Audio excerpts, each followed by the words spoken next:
الرحیم الحمدللہ رب العالمین والصلاة والسلام علی رسولہ النبی الکریم اعوذ باللہ من الشیطان الرجیم۔ قرآن پاک میں اللہ تبارک و تعالیٰ ارشاد فرماتا ہے یا ایھا الذین آمنوا لا تقولوا رائنا وقولوا انظرنا واسمعوا، جس کا ترجمہ بنتا ہے سورہ بقرہ 104 آیت کا کہ اے ایمان والو، نبی کریم علیہ الصلوۃ والسلام کو رائنا نہ کہو، انظرنا کہو، ہم پر نظر کرم کریں۔ اور یہ کافروں کو دردناک عذاب ہوگا، ورنہ تمہیں چاہیے کہ پہلے وہ نہ گل سنو۔ اب میں سنا رہا ہوں، آپ کا دھیان ادھر ادھر ہو، تو میرے سنانے کا مقصد فوت ہو جاتا ہے اور آپ کے آنے کا مقصد فوت ہو جاتا ہے۔ آپ کس لیے آئے؟ سننے کے لیے۔ جب سننے کے لیے آئے ہیں تو پھر سنیں، وقت ضائع تو کرنا نہیں ہے۔ اور ایک جگہ قرآن پاک میں اللہ تبارک و تعالیٰ نے ارشاد فرمایا کہ اے محبوب، یہ جو کافر لوگ ہیں نا، آپ کو ایسے دیکھ رہے ہوتے ہیں پر دیکھ نہیں رہے ہوتے، دیکھ رہے ہوتے ہیں پر دیکھ نہیں رہے ہوتے، اس لیے کہ ان کا دیکھنا سننے کے لیے ہوتا ہی نہیں ہے۔ وہ تو لالچ کے مارے، ڈر کے مارے آ کے بیٹھے ہوتے ہیں، کیونکہ جب حضور علیہ الصلوۃ والسلام و تحیۃ والثناء نے مدینہ پاک میں تبلیغ شروع کر دی اور ہاتھ میں تلوار پکڑ لی، تو جہاں مشرکین مکہ ڈرتے تھے، یہودی ڈرتے تھے، وہاں ڈاکو بھی ڈرتے تھے، مجرم بھی ڈرتے تھے کہ یہ نبی وہ ہے جو سزا دیتا ہے۔ اس لیے وہ لوگ بھی ڈرتے تھے حضور علیہ الصلوۃ والسلام و تحیۃ والثناء سے۔ اور حضور علیہ الصلوۃ والسلام کی محفل میں سننے کے لیے، نمازیں پڑھنے کے لیے کافر بھی آ جاتے تھے اور یہودی بھی آ جاتے تھے، سارے آ جاتے تھے اور آ کے باتیں بھی سنتے تھے، اور منافق باتیں تبدیل بھی کر دیتے تھے کہ حضور علیہ الصلوۃ والسلام نے فرمایا کچھ اور باہر جا کر کہتے سرکار نے آج یہ فرمایا ہے۔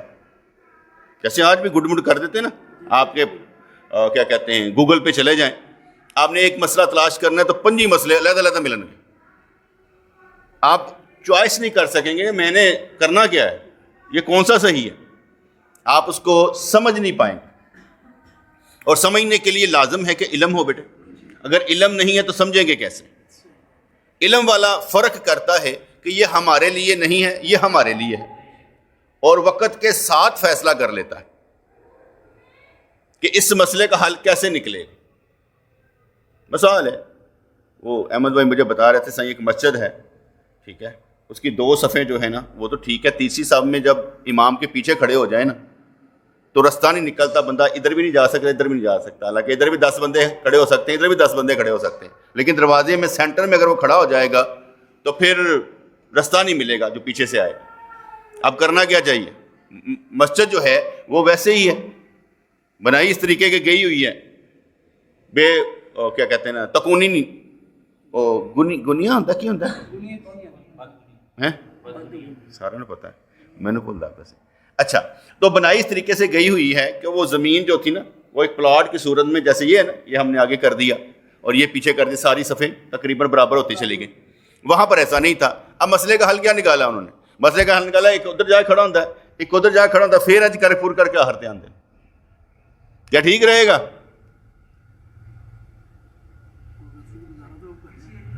ہیں پھر تو دائیں بائیں دا ہوئے گا نا پتر، جی تو دائیں دا بھی کر لیں گے تو ایک سینٹر آئے گا، ادھر کدھر جائیں گے؟ انہوں نے کہتا ہے ادھر تو ادھر۔ مسئلے کا حل جیسے بھی ہو نکالنا، سمجھانا یہ تھا، نکالنا تب پڑتا ہے جب مسئلہ پڑے، اس سے پہلے تو ہوتا ہی نہیں ہے۔ یہ جو آپ نے یہ محراب بنائی ہوتی ہے، ٹھیک ہے، حضور علیہ الصلوۃ والسلام کے دور میں تو تھی ہی نہیں، سرکار کے دور میں یہ نہیں بنائی جاتی تھی، پوری ایک صافی خالی ہوتی تھی، اے امام کھڑا ہے، وہاں پر یہ محراب کا تصور ہی نہیں تھا۔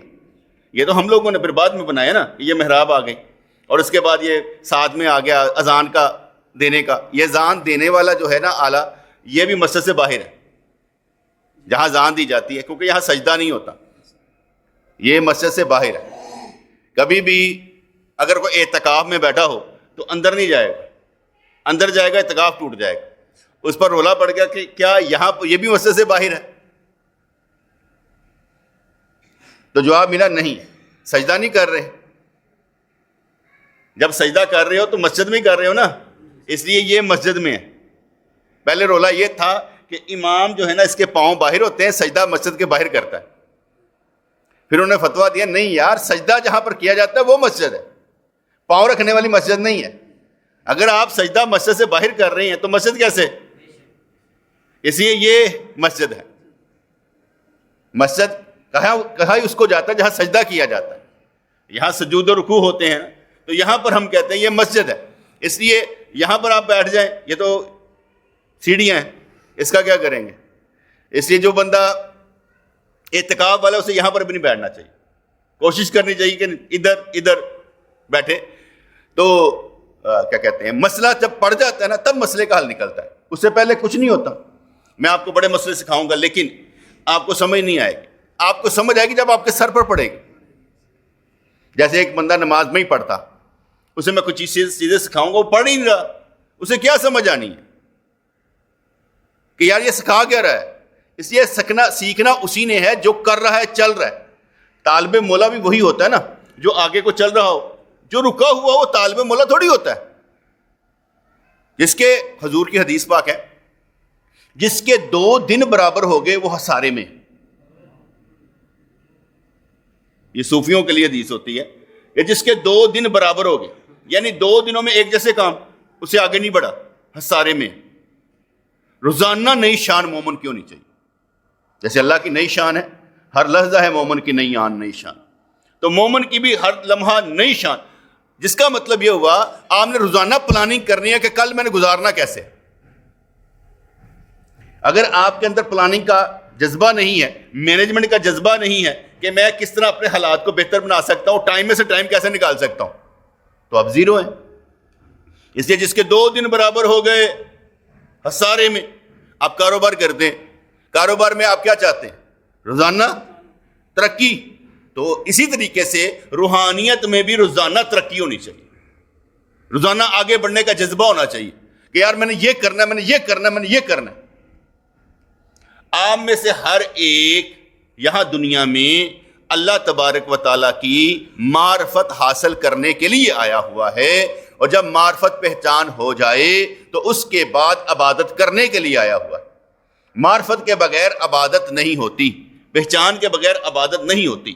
بندہ کر ہی نہیں سکتا. جو پہچانے گا میرا اللہ میرا ہے، جو اس نے مجھ سے مانگا ہے وہ میں نے دینا ہے، کر کے دکھانا ہے. آپ لاکھ کہیں حالات بڑے خراب ہیں، ملکی حالات بڑے خراب ہیں، معاشی حالات بڑے خراب ہیں، عبادت پھر بھی کرنی پڑے گی. عبادت پھر بھی کرنی پڑے گی. آپ کھڑے ہو کر عبادت نہیں کر سکتے، نماز نہیں پڑھ سکتے تو بیٹھ کے پڑھ لیں، بیٹھ کے نہیں تو لیٹ کے پڑھ لیں، لیٹ کر نہیں تو اشاروں سے پڑھ لیں، پڑھنی پڑے گی. حتیٰ کہ یہاں تک کہا جاتا ہے کہ ایک عورت پریگننٹ ہے، بچہ پیدا ہونے میں 20 منٹ پڑے ہیں، نماز پڑھے گی. وہ درد ذیل میں ہے لیکن نماز پڑھے گی، نماز نہیں قضا کرے گی. اب بندہ پوچھے یہ کیا بات ہوئی؟ بھائی نماز چھوڑ دینا کفر ہے، نماز چھوڑ دینا کفر ہے. اور جو بے نمازی ہیں وہ مشرک ہیں. قرآن کہتا ہے نا وَلَا تَكُونُوا مِنَ الْمُشْرِكِينَ. تو اس لیے جو بے نمازی ہے اس کا حال علیحدہ ہوگا. آپ اپنے آپ کے مالک نہیں ہیں، آپ کا مالک اللہ ہے. اور جب تک آپ اللہ کو اپنا خالق مالک نہیں جانتے اور یہ نہیں سمجھتے کہ ساری پوری انہیں پانی ہے، کسی دوسرے نے نہیں پانی. اور یہ ایسا عجیب سا منظر ہوتا ہے جس وقت اللہ کریم دل کو بڑا کر دیتا ہے نا تو ہر چیز آسان ہو جاتی. اس سے پہلے گھٹنسی ہوتی، اس سے پہلے گھٹنسی ہوتی. جیسے ایک فیصلہ کرنے کے بعد بندہ ڈٹ جاتا ہے نا کہ میں نے کرنا ہے، تو ڈٹ جانے کے بعد پھر اللہ کریم مددگار ہوتا ہے. وہ آپ نے واقعہ تو سنا ہوگا نا کہ ایک بندے نے دیکھا کہ لوگ درخت کی پوجا کرنے لگ پڑے، جذبے سے اٹھا، کلہاڑا پکڑا اور نکل پڑا. کہا کیا کدھر؟ کہا میں یہ درخت کو نا کاٹنے جا رہا ہوں، لوگ اس کی پوجا کر رہے ہیں. لوگوں نے کہا رہنے دو. کہنا میں نے کاٹنا ہے. آگے سے شیطان ملا، شیطان نے بولا کدھر؟ کہنے لگا کاٹنے جا رہا ہوں. کہا اگر تو کاٹنے جا رہا ہے تو اس طرح کرنا، چھوڑ پرے لوگ آپ پہ لگے نہیں، تیرا کام ہے کوئی تو سنبھالنا انہوں، تیرا کام ہے سمجھانا انہوں، اور تین تکیے تھلے نہ 5 روپے مل جانے کرنے کے، جا اپنے گھر جا. اس نے کہا اچھا، چلا گیا. اور جانے کے بعد اس نے تکیہ، جب صبح اٹھتا تکیہ اٹھاتا تو 5 روپے ملتے، 3 دن تک ملے، اس کے بعد بند ہو گئے. جب بند ہو گئے تو پھر چلا. شیطان نے پوچھا کدھر؟ کہا درخت کاٹنے کے لیے. کہنے لگا گل سن، جس جذبے سے تو پہلے گیا تھا نا تو فرشتے تیرے ساتھ چل رہے تھے، اب تیرے ساتھ کوئی نہیں ہے کیونکہ تم لالچ میں آ گیا تھا. اب میں ایک اور مثال دیتا ہوں. غریب ہے تو آپ نماز پڑھ رہے ہیں، امیر ہو گئے تو نمازوں کے لیے وقت نہیں مل رہا. کیسی عجیب سی بات ہوتی. غریب ہیں آپ، نماز پڑھ رہے ہیں، آپ کے پاس پیسہ آ گیا، نماز چھوٹ گئی. کیا یہی پیسوں کا لالچ تو نہیں ہے؟ کیا آپ نے پیسوں کو اہمیت اتنی دے دی کہ نمازیں چھوٹنی شروع ہو گئی؟ اکثر ایسا نہیں ہوتا. غریب ہے، نمازیں پڑھ رہے ہیں، آ رہے ہیں مسجد میں، اور جب کام پر لگ جائے ٹائم نہیں ملتا، ٹائم نہیں ملتا. کیسے ایسے بندے ہوتے ہیں نا، کام نہیں ملتا، کام نہیں ہے. اس نے کہا یار چھوٹی سی مزدوری کر لے، 1000 روپیہ دیہڑی ملے گی. یہ نہیں میں نے کرنی، کام نہیں ہے. کرنا کیا ہے؟ اپنی مرضی کا کام. کام مل جائے گا پر تیری مرضی کا نہیں ہوگا. کام مل جائے گا پر تیری مرضی کا نہیں ہوگا. تو نے اپنی مرضی چلنی ہی نہیں ہے. اس لیے جو مل جائے کرنا تو شروع کر دو. ایک نوکری ملی کر لو، اس سے بڑی اچھی مل جائے کر لو. پہلی نہیں چھوڑنی، چھوڑنی تب ہے جب آگے اچھی مل جائے. لالچ میں نہیں پڑنا، نمازیں نہیں چھڑوانی.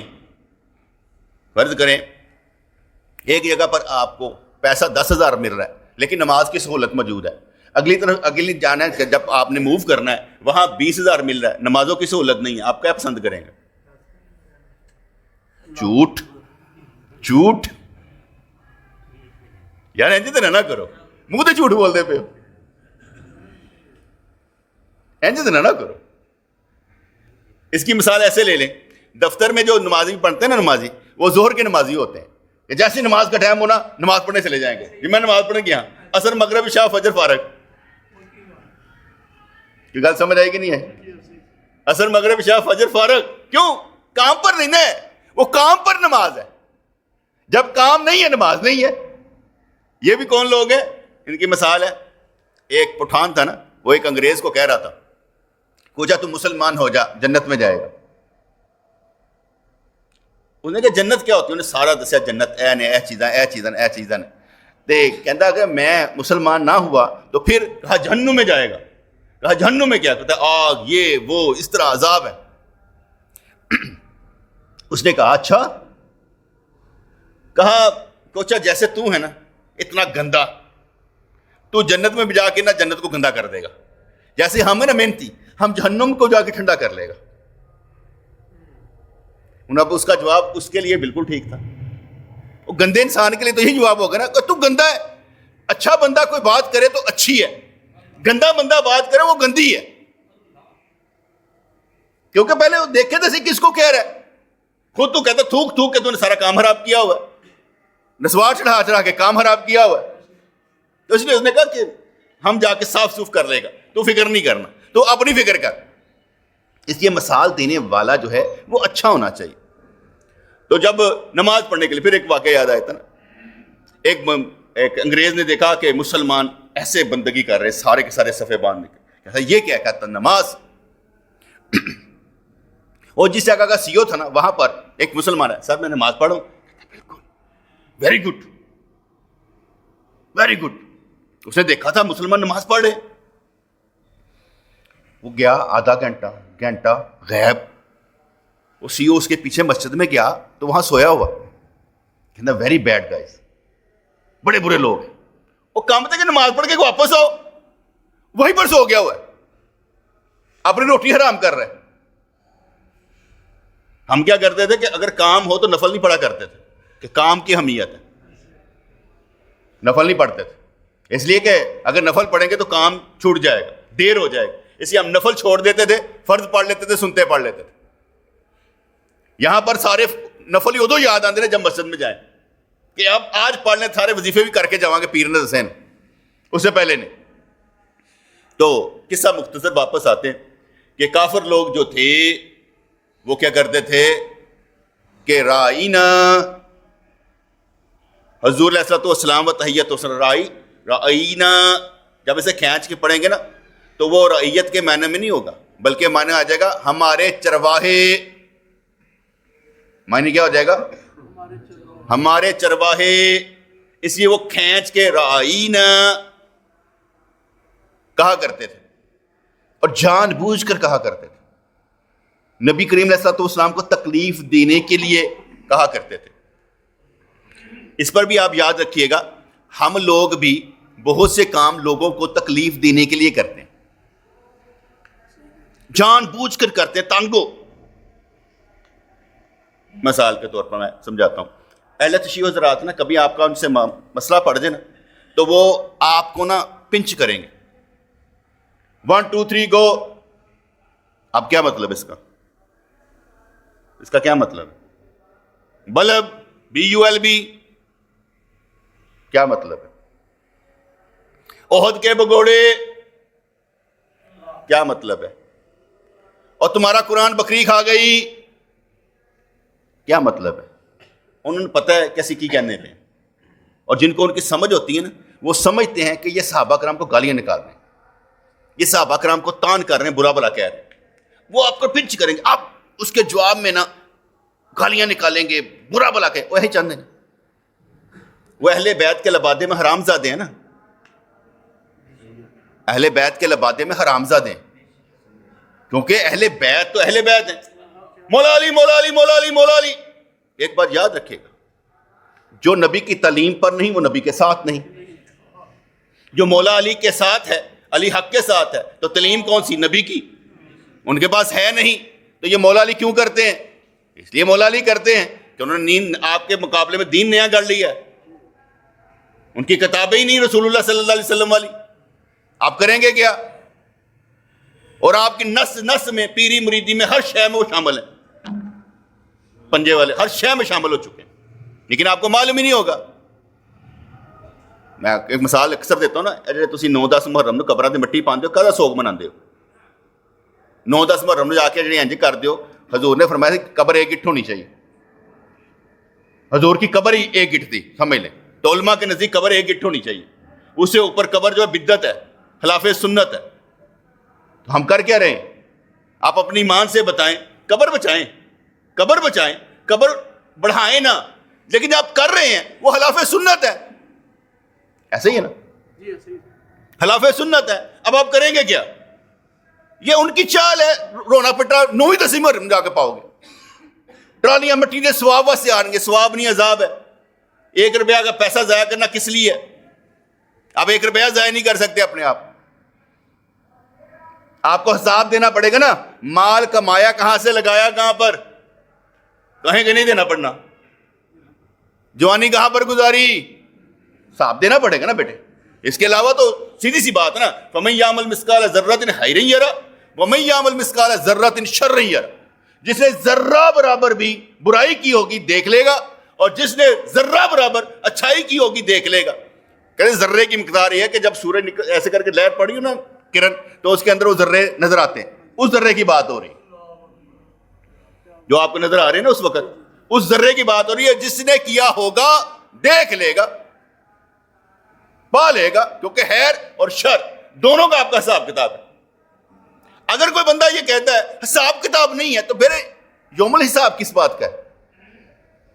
پھر یوم الحساب کس بات کا ہے؟ مالک یوم الدین, مالک ہے تو قیامت کے دن کا کرنا کیا رب نے ہوتے. اگر حساب کتاب نہیں ہے تو حضرت عیسیٰ علیہ السلام و تحیت و ثنا کو کٹہرے میں بلا کر پوچھنا کیوں ضروری ہے؟ انت قلت للناس اتخذونی وامی الہین من دون اللہ, کیا تو نے کہا تھا کہ میری اور میری ماں کی پوجا کرو اللہ کا چھوڑ کر؟ سبحانک ما یکون لی, پاک ہے تیری ذات, میں کہہ سکتا ہوں. بات سمجھ ہے کہ نہیں؟ ان کو بھی پوچھا جائے گا, کیا تو نے کہا تھا؟ نبیوں کو بھی بلایا جائے گا امتوں کے سامنے, یہ نبی ہے نا, اس نے تبلیغ کی نہیں, یا اللہ انہیں سب کیا نہیں, یہ تو یہ کہتا تھا. اللہ تبارک و تعالیٰ پوچھے گا ہاں بھائی تم یہ کہتے تھے, سبحانک ما یکون لی, میں کیسے کہہ سکتا تھا.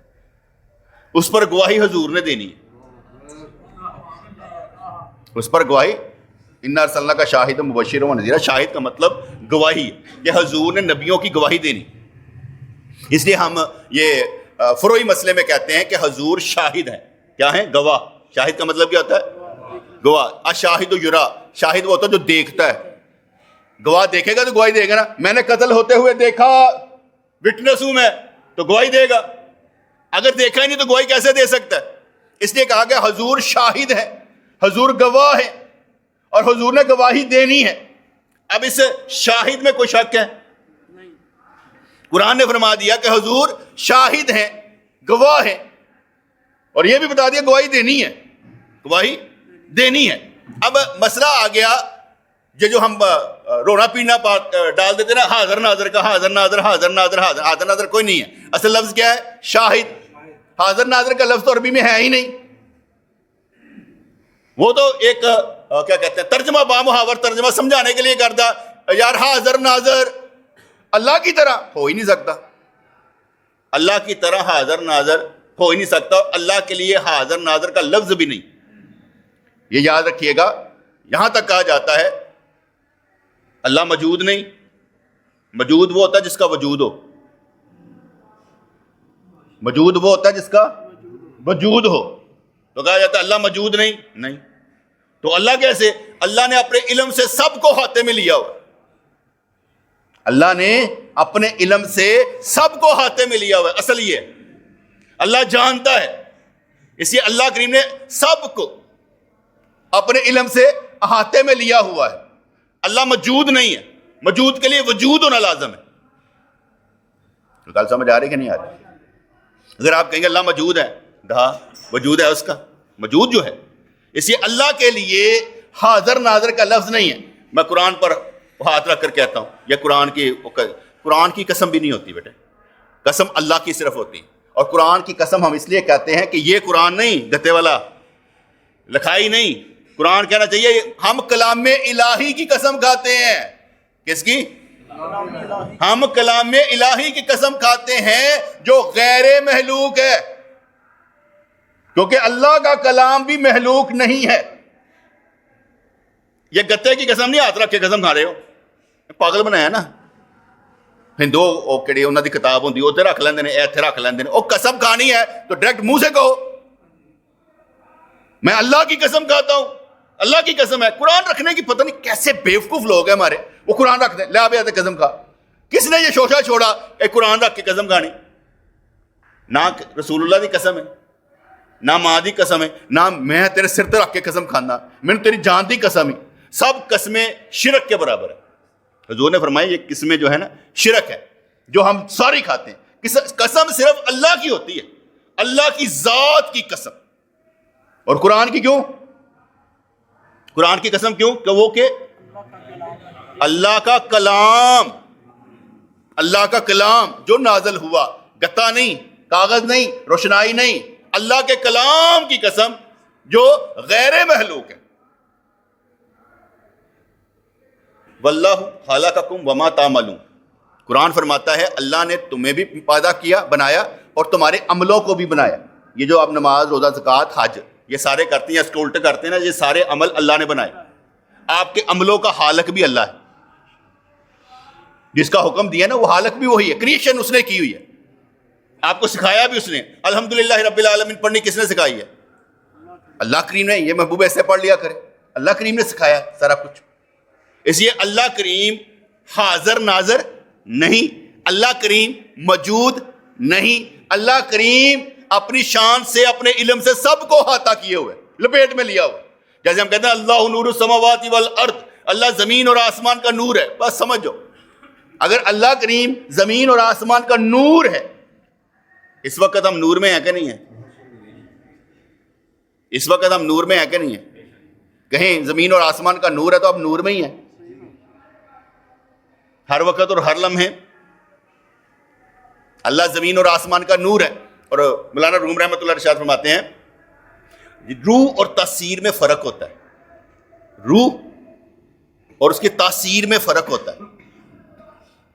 سورج روشنی فرق ہے, روشنی سورج نہیں ہے, سورج کی روشنی ہے, سورج کی روشنی ہے. اس لیے بندے نے اللہ نور السماوات والارض, اللہ نور ہے زمین اور آسمان کا, نور سے ہو کر ذات تک جانا ہے, روشنی لے کر ذات تک جانا ہے. جب وصول اللہ ہو جائے، جب مکمل ہو جائے، پھر نور کی ضرورت نہیں ہے، ذات کی ضرورت پڑتی ہے. نہیں پاری گل سے اتو لنگ، پاری گل سی اتو لنگ. ٹھیک ہے نا. آپ ڈگری لے کر جاتے ہیں کہیں پر نوکری کے لیے، نوکری مل جائے ڈگری دکھاتے ہیں. اب نوکری مل کے کام کر رہے ہیں، جب اللہ کریم مل جائے اب نور میں ہی ہیں، سمجھے. آپ کی روح کی اپنی تاثیر ہے، بندے کی اپنی تاثیر ہے. جس کی تاثیر ہے، مثال ہے، حدیث پاک میں آتا ہے کہ حضور علیہ الصلوۃ والسلام و تحیۃ و ثنا نے ارشاد فرمایا، جس کے چہرے کو دیکھ کر رب یاد آ جائے ولی اللہ ہے، اللہ کا بندہ ہے. جس کے چہرے کو دیکھ کر رب یاد آ جائے وہ اللہ کا ولی ہے. حدیث پاک کا مفہوم ہے اللہ کا ولی، جس کے چہرے کو دیکھ کر اندر کوئی نہ کوئی تاثیر تو ہوگی، کسی وجہ سے تو ہوگی کہ اس کا چہرے میں کچھ اثر ہوگا. جیسا اکثر کہنا چاہتا ہے کہ اپنا چہرہ نورانی بنانا ہے تو تہجد پڑھا کرو، تیرا چہرہ بھی نورانی بن جائے. اس لیے اللہ تبارک و تعالیٰ کی ذات اقدس حاضر ناظر نہیں ہے، اور حضور کیا ہیں؟ شاہد. حاضر ناظر نہیں ہے. میں حاضر ناظر کے لفظ کو مٹا دیتا ہوں، یہ میں کپلا رہندا. اصل کیا ہے؟ شاہد. قرآن نے شاہد فرمایا کہ حضور نے گواہی دینی ہے. اب یہاں پر کوئی شاہد کا منکر نہیں ہے، شاہد کا منکر نہیں ہے، گواہی دینی ہے. اب گواہی کی صورت کیا ہوگی؟ نمبر ایک، کیا حضور دیکھ رہے ہیں؟ کیا حضور دیکھ رہے ہیں؟ اگر حضور دیکھ رہے ہیں تو گواہی دیں گے، ایسے ہی ہوگا نا. دوسرا، اب یہ فروعی مسئلہ بیان کر رہا ہوں کیونکہ اصل کیا آ گیا؟ شاہد. اب اس میں نمبر ایک پوائنٹ آ گیا، کیا حضور دیکھ رہے ہیں؟ دیکھ رہے ہیں تو گواہی دیں گے. دوسری بات، حضور کو دکھایا جاتا ہے، امت کے سارے اعمال پیش کیے جاتے ہیں، تب بھی ٹھیک ہے، دیکھا ہے. نمبر تین، کیا حضور کو اسی وقت دکھا دیا جائے گا جب گواہی دینی ہوگی؟ اب یہ ہو گیا فروعی مسئلہ کہ اصل پتہ نہیں لگتا پیا، اصل پر کوئی فٹ نہیں ہے. لیکن ہمارے جو کیا کہتے ہیں علماء کرام ہیں، وہ کہتے ہیں حضور دیکھتے ہیں، حضور شاہد ہے، حضور دیکھتے ہیں. کوئی گناہ کی بات نہیں. کیسے دیکھتے ہیں؟ اللہ دکھا رہا ہے، کیونکہ اللہ نے فرمایا تو شاہد ہے. جب اللہ تبارک و تعالیٰ نے فرما دیا تو شاہد ہے، تو گواہی دینی ہے. تو انہوں نے کہا کہ بالکل دیکھتے ہیں، حضور اب بھی دیکھ رہے ہیں، وہ یہ کہتے ہیں. اب اس میں گناہ تو کوئی نہیں ہے، کوئی دکھانے والا کون ہے؟ چلو اس میں ایک اور بات ایڈ کر لیتا ہوں. آپ اپنے ایمان سے بتائیں، رحمت للعالمین کس کی ذات ہے؟ مجھے آپ اس کی تشریح کر دیں کہ حضور ہر عالم میں رحمت ہے کیسے؟ اس دنیا میں اس وقت موجود قبر انور کہاں ہے؟ ٹھیک ہے. حضور عالم برزخ میں، عالم حشر میں نہیں، عالم حشر میں نہیں، عالم روا سے بھی نہیں، ادھر بھی نہیں ہے. اب قبر انور میں نا سب کو معلوم ہے کہ حیات کہاں پر ہے؟ قبر انور میں. تو مجھے رحمت للعالمین، ہر عالم میں رحمت ہے، اس کی مثال سمجھا دے کیسے ہوں گے؟ بیٹا میں چھوٹی سی بات کی ہے، کوئی اتنی بڑی نہیں کی. مجھے رحمت للعالمین، رب العالمین ہے نا، تمام جہانوں کا رب، حضور رحمت للعالمین ہے. کیسے ہیں مجھے یہ سمجھا دیں بس. ویسے ہی ہوں گے جیسے اللہ نے کیا. آپ اتنے بتا نہیں سکتے، مجھے بھی معلوم نہیں ہے، لیکن اللہ نے کیا نا. تو اللہ ہی شاہد فرما رہا ہے، جس نے فرمایا ہے کہ تو شاہد ہے، وہ دکھا سکتا ہے کہ نہیں دکھا سکتا؟ وہ دکھا سکتا ہے. اس لیے کہا کہ دیکھ رہے ہیں، دکھائے جاتے ہیں یا دکھا دیے جائیں گے، تینوں ٹھیک ہے، لڑائی کوئی نہیں ہے. لفظ کیا ہے؟ یاد رہے گا نا میری بات. حاضر ناظر نہیں، کیونکہ عربی میں نہ قرآن میں ہے نہ حدیث میں آیا. مجھے کوئی نا حاضر ناظر تم لوگ کہتے ہو. میں کہ یار حاضر ناظر نہ قرآن میں حدیث میں، مجھے ثابت تو کرنا. ہم کہتے ہیں کیا تو یہ حاضر ناظر نہیں کہتے؟ میں کہ یار جس لفظ کا ترجمہ کرتے ہیں پہلے اس لفظ پہ آ. اگر ہم کہہ رہے ہیں حاضر ناظر، ہم نے اگر لفظ بنایا کہ حاضر ناظر، ٹھیک ہے، لیکن اس لفظ پر آ کیا ہے؟ اصل پہ آنا. حاضر ناظر کو چھوڑ اصل پہ آ. شاہد ہے. اب تو بتا دے گواہی دینی کیسے؟ اب اس کے پاس جواب نہیں ہوتا، کیونکہ ہمارا کام ہی لڑنا ہے، لڑتے رہتے ہیں، مرتے رہتے ہیں، بحث ہی کرتے رہتے ہیں. ماننا کسی نے نہیں ہوتا، کیونکہ جس کی عقل میں جو آ گیا نا وہی خدا ہے، جس کی پہچان میں جو آ گیا نا وہی خدا ہے، اس سے آگے بڑھنے کی کوشش ہی نہیں کرتا. تو جب ہم اللہ کو مان لیتے ہیں پھر اللہ کی ماننی پڑتی ہے، پھر اللہ کی ماننی پڑتی ہے. جو اللہ کو مانتا ہے، مانتا اللہ کو مانتا ہے اس کی مانتا نہیں ہے وہ مسلمان تھوڑی ہے. جس وقت آپ اللہ کو مان لیں گے نا, خدا کی قسم آپ کے اندر کانفیڈنس آ جائے کہ میرا مالک کوئی ہے, میرا خالق کوئی ہے, مجھے بچانے والا کوئی ہے, مجھے رزق دینے والا کوئی ہے, اس کی مجھ سے کوئی ڈیمانڈ ہے, میں اس کی طاقتوں کا مظہر ہوں, میں اس کی نوار و تجلیات کا مظہر ہوں, مجھے وہ پالتا ہے, مجھے رزق دیتا ہے, کبھی بھوکا نہیں مرنے دے گا. آپ اپنے ایمان سے دیکھیں جتنے بیٹھے ہیں کبھی ایک دن بھی بھوکا سوئے ہوں؟ نہیں. میں نے نہیں کبھی سنا کہ کسی نے کہا جی راتی روٹی نہیں کھادی گئی, صبح اٹھیا سا تو پیسے کوئی نہیں سے آ گئے, ملی نہیں روٹی. کیسے مل رہی ہے یار؟ چاہے زکوٰۃ کے پیسوں سے مل رہی ہے, مل تو رہی ہے. کوئی بھوکا سوتا ہو تو بتائے اپنے ایمان سے, میں بھوکا سو گیا تھا, میرے بچے بھوکے سو گئے سر. لیکن اکثر کہا جاتا ہے نا, اور زندگی تو گندی نالی کے کیڑے کی بھی گزر جاتی, تو شیر بن کے دکھا. خود پیسہ لگانے والا, پیسہ لگا کر مسلمان بنانے والا بھی ہونا چاہیے, تعلیم دینے والا, شعور دینے والا بھی ہونا چاہیے. آپ کو تو علم کے لیے نا, حضور کا جو فیضان ہے وہ علم ہے. اگر آپ کے پاس علم نہیں ہے تو آپ حضور کے امتی کیسے ہیں؟ میرا نبی علم حکمت دنائی کے بغیر تو تھا ہی نہیں. یزکیہم ویعلمہم الکتاب والحکمہ, وہ تو تزکیہ نفس کرنے کے لیے آیا تھا, کتاب سکھانے کے لیے, علم دینے کے لیے, حکمت اور دنائی سکھانے کے لیے. اور ہمارے پاس علم ہی نہیں, ہمارے پاس علم ہی نہیں. اس لیے یہاں پر جو کہا گیا سورہ بقرہ 104 نمبر آیت, یا ایھا الذین آمنوا لا تقولوا رائینا, میرے محبوب کو جو تم کہتے ہو نا رائینا, ہمارا چرواہا, یہ نہیں کہنا. اس کے بعد یہ لفظ حرام ہے.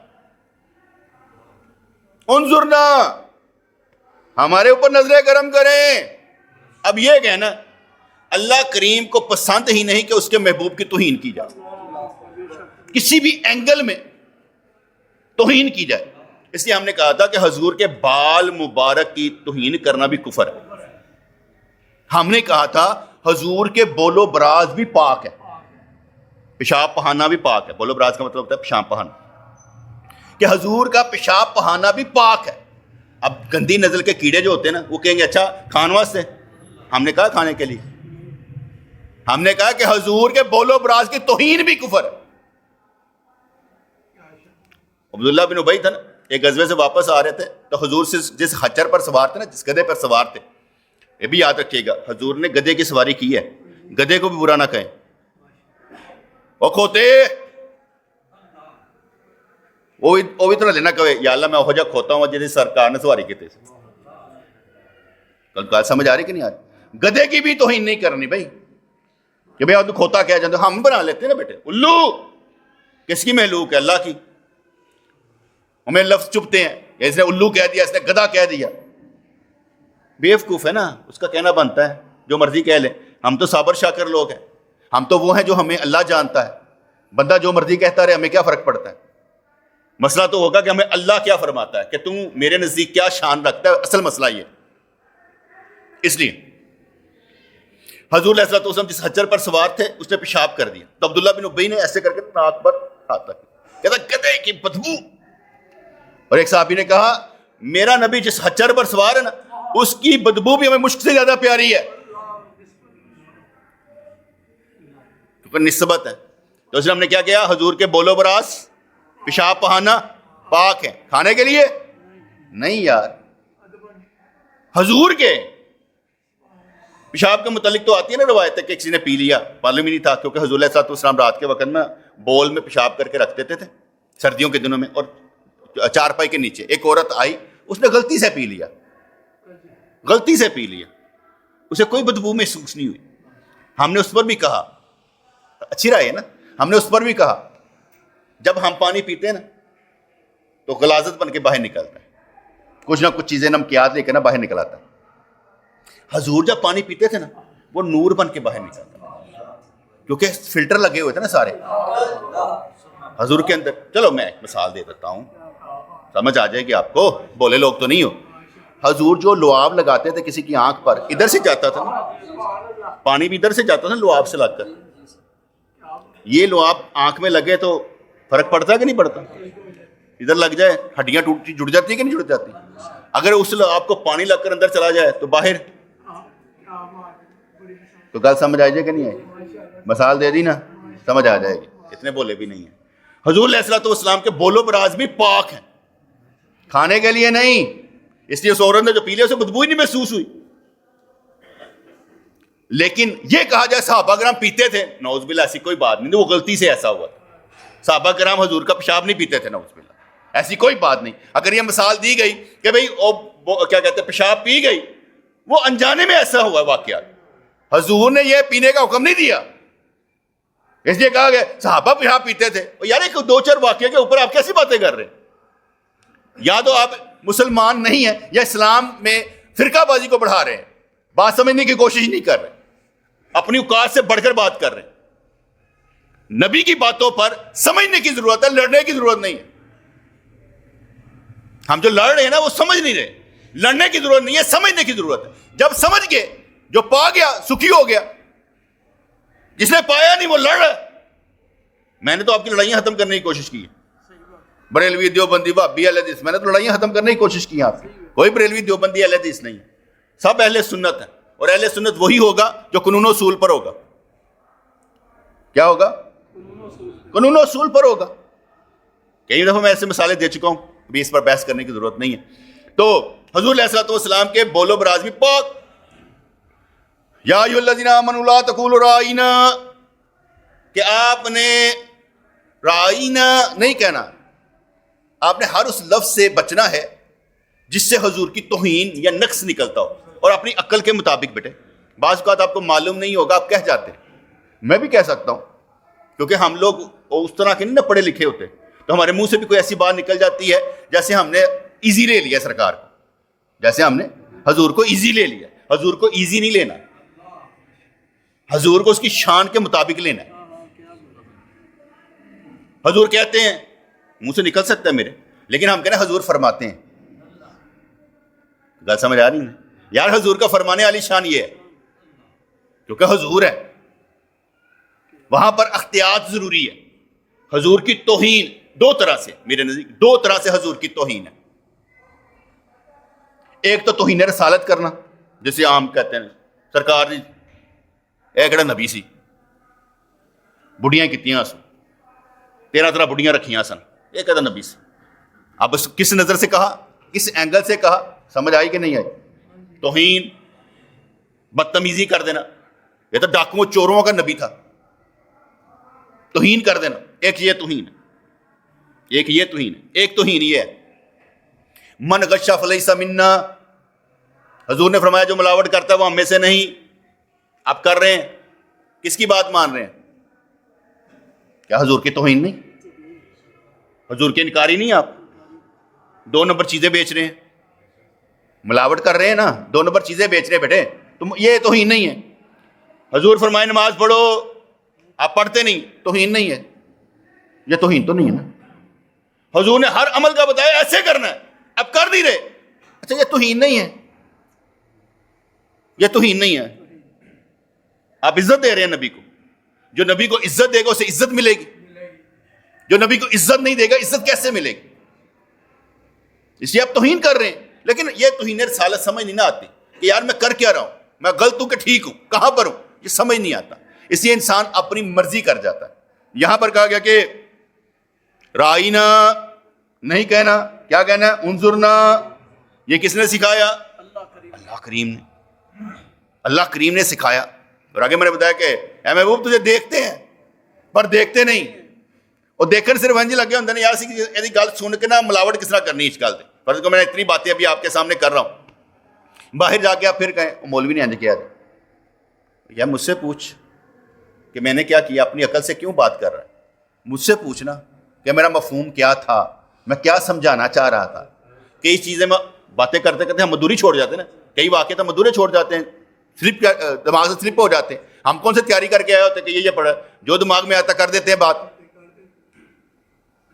سمجھنے سمجھانے کے لیے، اور اس میں جذبہ دینے کی کوشش کرتے ہیں، علم دینے کی کوشش کرتے ہیں. اگر آپ پورا اسی بیان کو سنیں تو میں نے کتنی باتیں بیان کی ہیں، حاضر ناظر پر بیان کر دی، اللہ موجود ہے کہ نہیں کر دی، توہین رسالت کی بات آپ کو سمجھا دی، رائنا کی بات سمجھاتا چلا جا رہا ہوں، مطلب کہ کتنے اینگل سے آپ کو گھیر گھار کے ایک اینگل پہ لا رہا ہوں کہ حضور کے بولو براز بھی پاک ہے. سمجھا رہا ہوں نا, اتنی باتیں میں آپ کو سمجھا رہا ہوں کہ آپ کا وقت ضائع نہیں کر رہا. آگے چلتے ہیں. تو اس لیے اللہ تبارک و تعالیٰ نے یہ رائنا کا لفظ جو ہے اس کو حرام قرار دے دیا, یہ کلمہ کفر قرار دے دیا. ٹھیک ہے جی. تو اللہ تعالیٰ نے ان پر لعنت کی جو لوگ ایسا کہتے تھے. اب ہمارا یہ عقیدہ بن گیا کہ انبیاء کرام معصوم ہوتے ہیں, ہر عیب سے پاک ہوتے ہیں, وہ بددیانت نہیں ہوں گے, وہ جھوٹے نہیں ہوں گے. پہلی بات, ان میں ایسی کوئی عادت نہیں ہوگی. دوسری بات, ان کے جسم میں ایسا کوئی نقص نہیں ہوگا جس سے ان کی خوبصورتی میں فرق پڑے. برس کے مرض میں نہیں ہوں گے, کوڑ کے مرض میں نہیں ہوں گے. جیسے ہم وہ کہہ رہے تھے نا حضرت ایوب علیہ السلام کے جسم میں کیڑے پڑ گئے, ایسا نہیں ہوگا. ہم نے کیا کہا کہ نبی جو ہے اس میں عیب نہیں ہوگا, برس کا مرض نہیں ہوگا. اور یہ کہا جاتا نا حضور کے دندان مبارک شہید ہو گئے. ہم نے کہا کہ نہیں, حضور دا جڑا دان سے نا پانچ کر کے پور گیا سے تھوڑا جا, دونوں دانت نکل آنا نقص تھا.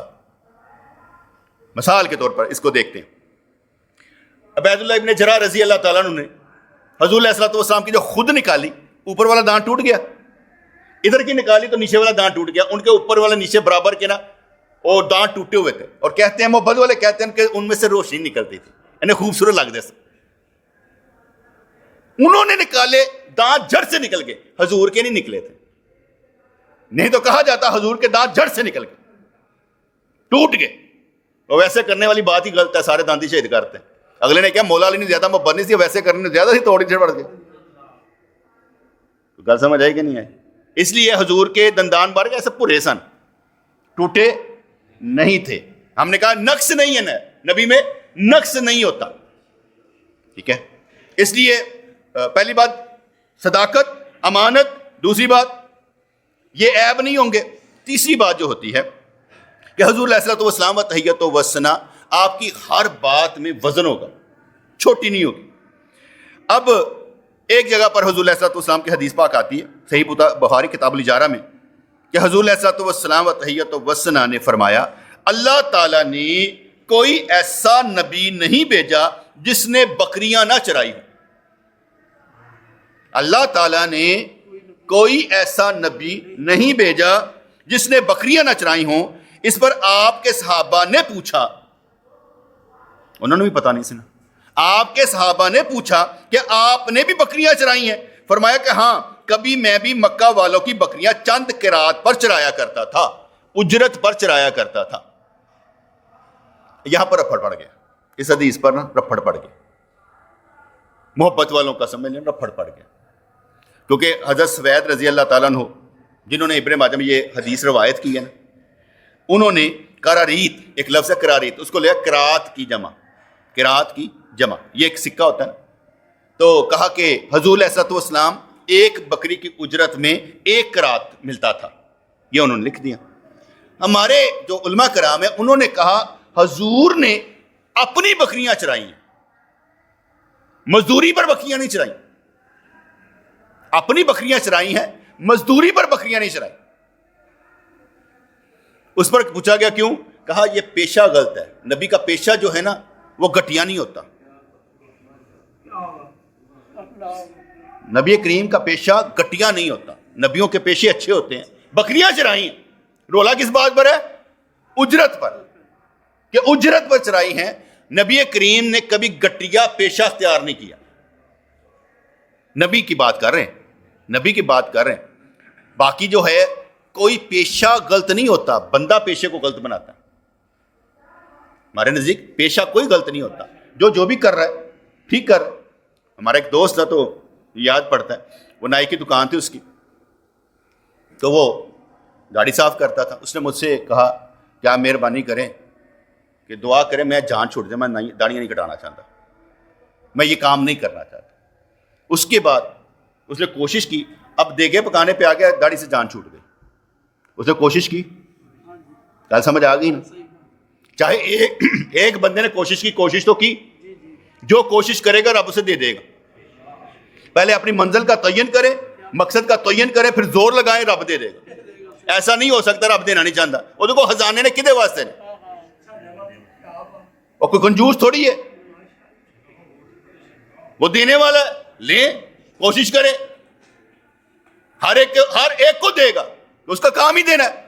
اس لیے حضور علیہ الصلوۃ والسلام نے فرمایا انبیاء کرام سب نے بکریاں چرائیں. پوچھا آپ نے بھی؟ ہاں میں نے چرائیں.